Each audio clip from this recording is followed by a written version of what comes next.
अपरेयमितस्त्वन्यान् प्रकृतिं विद्धि मे पराम् जीवभूतां महाबाहो ययेदं धार्यते जगत। प्रिय दर्शकों, नमस्कार। एक बार फिर से उपस्थित हूं आप सबके सामने रविवार के बाद सोमवार के कार्यक्रम में मीन राशि के जातकों के लिए बनने वाले उनकी कुंडली में पीसीएस योग के बारे में चर्चा लेकर के उपस्थित हूं। यहां मैंने इस पे सीरीज बनाई थी मेष राशि से लेकर के आज अंतिम और आखिरी कड़ी है मीन राशि। यहां मैं बताऊंगा कि कैसे आपकी कुंडली में किसी भी साधारण व्यक्ति की कुंडली में या किसी भी असाधारण व्यक्तित्व की कुंडली में कैसे पीसीएस, आईएएस और विभिन्न राज्य लोक सेवा आयोग में सफल होने के योग उनकी कुंडली में कैसे बनते हैं। कार्यक्रम के आरंभ में बोले गए श्लोक का अर्थ वही बता देता हूं, कहीं नहीं जाना है, बिल्कुल बन के रहिएगा।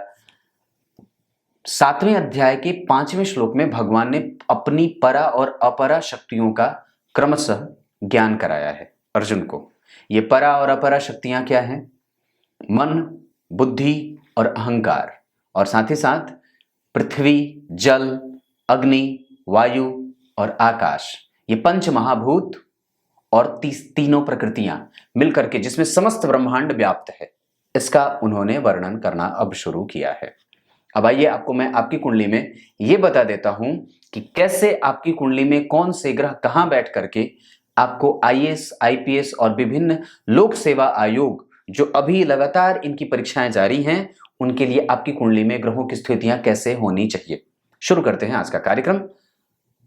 श्लोक तो बता चुका हूं, अब कार्यक्रम बाकी है।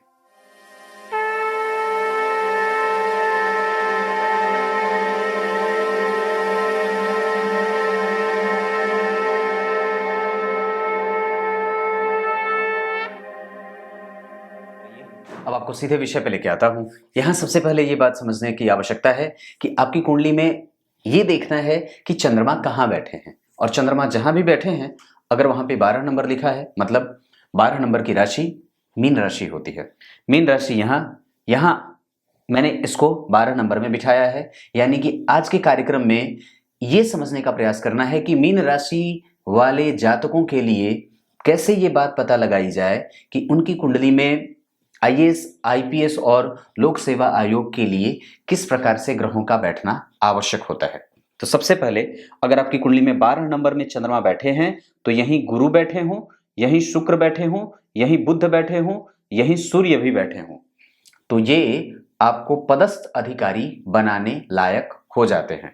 अगर इन चारों में से कोई एक भी बैठा हो तो भी प्रयास करना जरूरी है। दूसरे नंबर में मंगल बैठे हों, गुरु बैठे हों, या तो सूर्य बैठे हों, या फिर यहीं पे बुध के साथ सूर्य या शुक्र भी साथ में बैठे हों, अगर इनमें से कोई एक भी बैठा हो तो भी प्रयास जारी रखना चाहिए।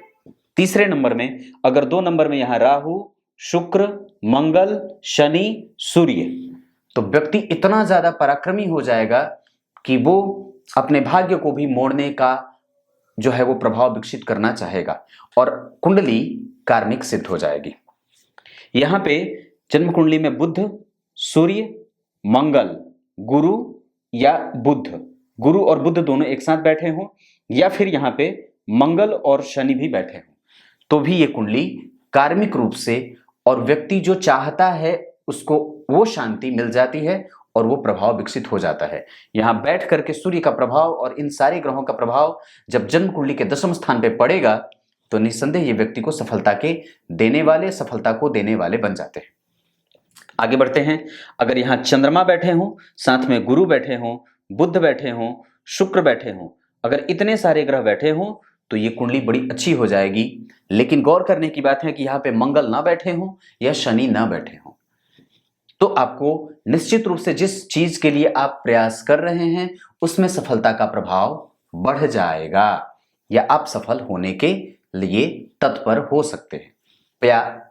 प्रेम से आप तैयारी करिए, कोई भी दिक्कत नहीं है। जन्म कुंडली के 6ठे भाव में अगर यहां सूर्य और बुध बैठे हों, या फिर यहीं पे अगर राहु भी बैठे हों, शुक्र भी बैठे हों लेकिन बुध के साथ बैठे हों, या यहां शनि मंगल के साथ बैठे हों, तो ये स्थितियां बनती हैं कि आपको निस्संदेह आगे बढ़ जाना चाहिए और ये प्रतियोगिता में आपको जीत दिलाने वाले हो जाते हैं। और निस्संदेह आप ऐसे लेवल की परीक्षाओं के लिए अपना फॉर्म भर सकते हैं, जिसमें आला दर्जे के कई प्रकार के कॉम्पिटिटिव एग्जाम जो बहुत ही उच्च कोटि के कहे जाते हैं, उसमें सफलता का प्रमाण मिल जाएगा या प्रभाव विकसित हो जाएगा। सप्तम भाव इसे कहा जाता है। यहां बुध बैठे हों, सूर्य बैठे हों, या शुक्र बुध एक साथ बैठे हों, या फिर जन्म कुंडली में गुरु बैठे हों, या यहाँ पे मंगल बैठे हों, या सूर्य बैठे हों। लेकिन यहाँ पे सूर्य और बुध खाली एक साथ नहीं बैठे होने चाहिए, नहीं तो ये थोड़े बहुत कमजोर भी हो जाते हैं। वही बात अगर अष्टम भाव की करते हैं तो अष्टम भाव में या तो राहु बैठे हों या शुक्र बैठे हों। अगर गुरु और शुक्र बैठे हों या गुरु और राहु या बुध बैठे हों तो भी ये बात आपको लाभ दे सकती है और आपको इतना ज्यादा आगे पहुंचा सकती है कि व्यक्ति रिसर्च के क्षेत्र में और ग्रुप ए लेवल, चाहे प्रोफेसर ही बनना हो, आप अगर उसके लेवल में और भी कोई अन्य परीक्षा भी रखना चाहते हैं उसी ग्रुप ए की, तो निस्संदेह आपको प्रयास करना चाहिए और आपको अपने मन को पूरे तरीके से तन्मयता के साथ उस क्षेत्र में लगाना चाहिए। ये बात गारंटी से लागू हो जाती है। नवम भाव की बात करते हैं तो यहाँ पे गुरु बैठे हों, मंगल, सूर्य या फिर राहु, या फिर अगर राहु के साथ अगर यही मंगल भी बैठे हों तो ये बात अच्छी होगी। अगर इनमें से कोई एक ग्रह भी ना बैठा हो और खाली अगर यहाँ मंगल बैठे हों या सूर्य या गुरु बैठे हों, कोई एक भी ग्रह बैठे हों, तो निस्संदेह आपके भाग्य में लाभ की स्थिति बन रही है। भाग्य का बल आपके साथ ही है। कितनी अजीब बात है, हम पढ़ाई भी कर रहे हैं, तैयारी करने के लिए दिन रात एक भी कर रहे हैं, और फिर भी कई बार चीजें असफल भी हो जाती हैं या कई बार हमें असफलता देखने को मजबूर होना पड़ता है। और इसमें कई बार हमारा भाग्य, हमारे कर्म के करने के बावजूद भी हमारे भाग्य के लाभ और भाग्य का सहयोग न मिलने के कारण, जिसे कि प्रायः किस्मत कह दी जाती है, किस्मत का ठिकरा फोड़ दिया जाता है, किस्मत में नहीं लिखा था बोल दिया जाता है, वो यही भाव है। इसका मतलब है कि आपको अपने पूर्वजों का आशीर्वाद जरूर ही प्राप्त करने का प्रयास करना चाहिए। क्लियर है। दशम भाव की बात करते हैं तो गुरु, सूर्य, शनि, मंगल, और यहीं पे अगर राहु भी बैठे हों तो आनंद आ जाए।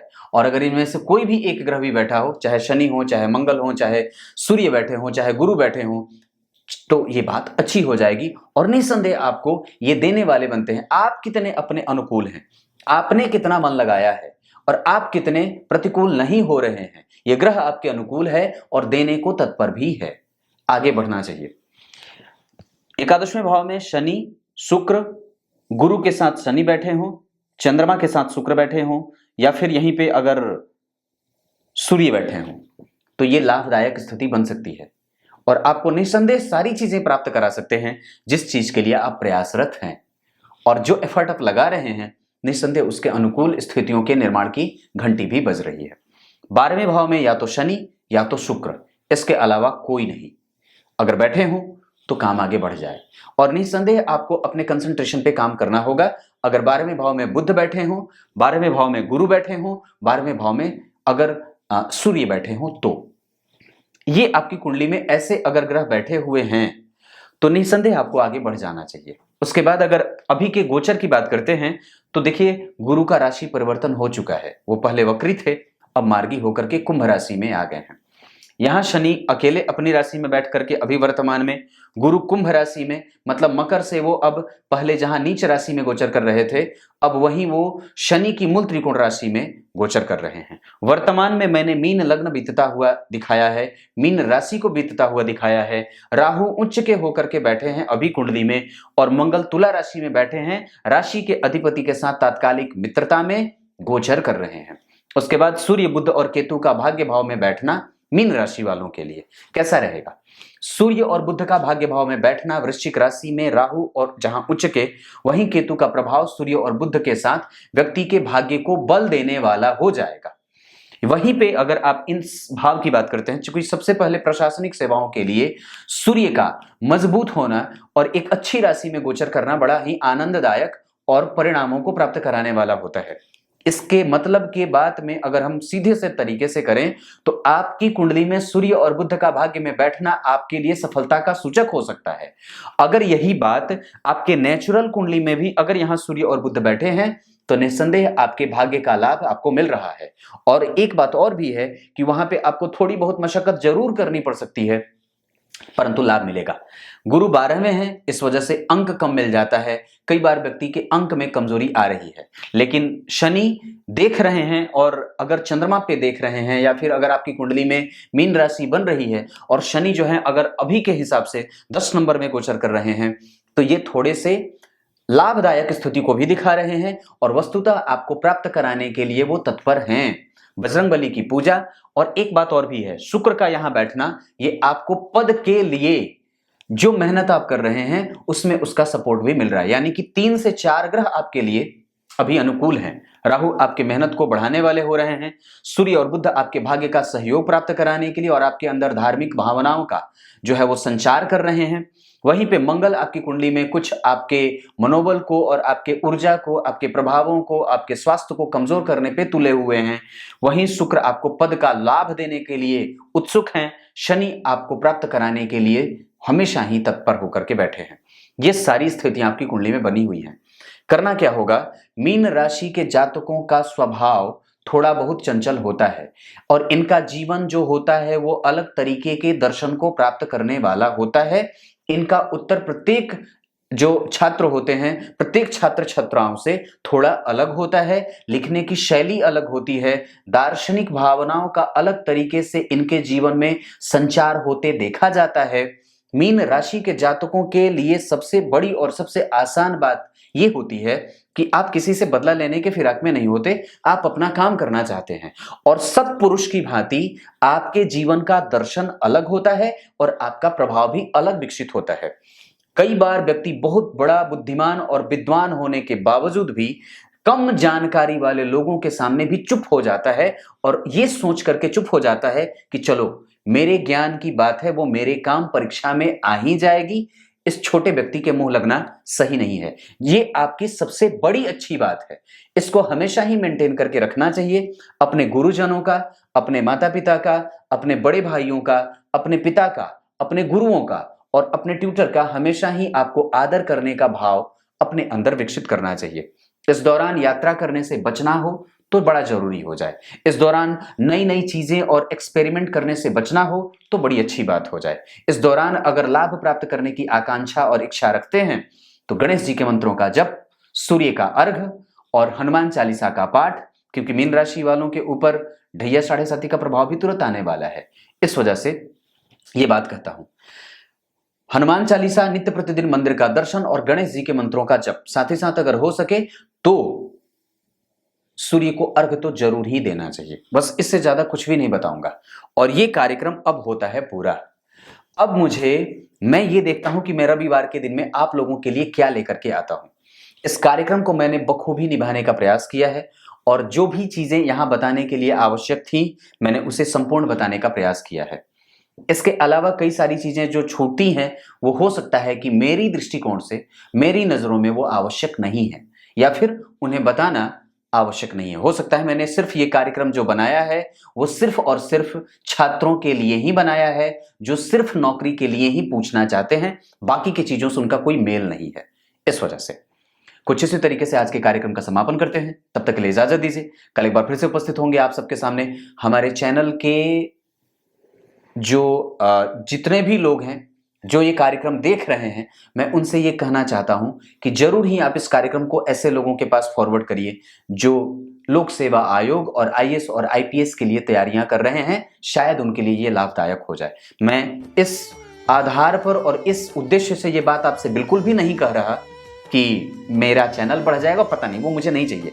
अगर व्यूज बढ़े ना बढ़े पर कम से कम उनको कुछ मिल जाए, 1% भी अगर उनका इससे लाभ हो जाता है तो मैं समझूंगा कि मैं सफल हो गया। तब तक के लिए बहुत बहुत नमस्कार।